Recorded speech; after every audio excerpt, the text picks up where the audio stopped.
नमस्कार बच्चों, आज हम मैथिली शरण गुप्त का कवि परिचय पढ़ेंगे जो बोर्ड परीक्षाओं में आता है। तो सबसे पहले सब्सक्राइब कीजिए, बेल आइकन दबाइए और फिर पढ़िए। धन्यवाद। मैथिली शरण गुप्त जीवन परिचय। मैथिली शरण गुप्त का जन्म बच्चों 1886 ईस्वी में चिरगांव झांसी उत्तर प्रदेश में हुआ था। इनके पिता का नाम रामचरण था। इनकी प्रारंभिक शिक्षा चिरगांव में हुई थी। आगे का अध्ययन इन्होंने स्वाध्याय के द्वारा किया। स्वाध्याय का स्वयं ने घर पर ही रहकर अध्ययन किया।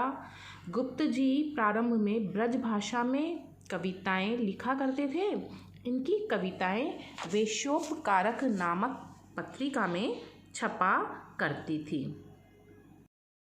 आचार्य महावीर प्रसाद द्विवेदी जी की प्रेरणा से यह खड़ी बोली में हिंदी में कविता लिखने लगे। तो बच्चों, ये आचार्य महावीर प्रसाद द्विवेदी जी को अपना गुरु मानते थे और उन्हीं की प्रेरणा से इन्होंने खड़ी बोली में कविताएं लिखी हैं और इनकी कविताएं सरस्वती पत्रिका में छपने लगी। तो पहले किसमें छपती थी? वेशोपकारक नामक पत्रिका में छपती थी। और अब खड़ी बोली हिंदी की जो इनकी कविताएं हैं वो सरस्वती पत्रिका में छपने लगी।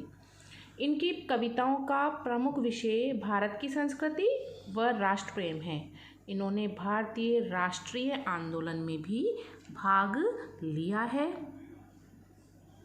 तो अब हम बात करते हैं इनकी प्रमुख कृति कौन कौन सी हैं। इनका प्रथम काव्य संग्रह रंग में भंग है। राष्ट्रीय भावना से ओतप्रोत काव्य इनका जो है वो है भारत भारती, जो गुप्त जी की सर्वाधिक लोकप्रिय रचना है। तो बच्चों, यहाँ पर हम देखेंगे कि इनकी जो राष्ट्रीय भावना से ओतप्रोत काव्य है वो भारत भारती, और हमारे पर जो भारत की श्रेष्ठता के जो गीत लिए हैं वो इसी काव्य रचना से लिए गए हैं।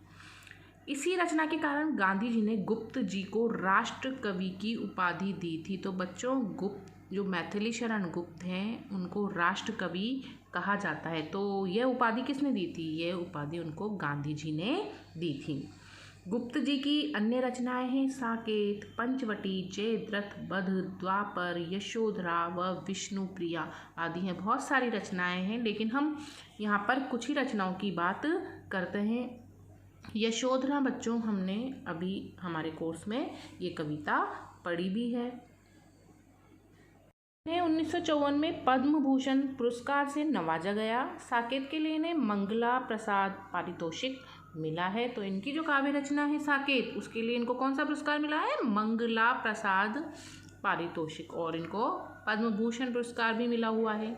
ये राज्यसभा के सदस्य भी रहे हैं। इनकी मृत्यु सन 1964 में हुई थी। तो बच्चों, ये हमारे मैथिली शरण गुप्त जी का कवि परिचय।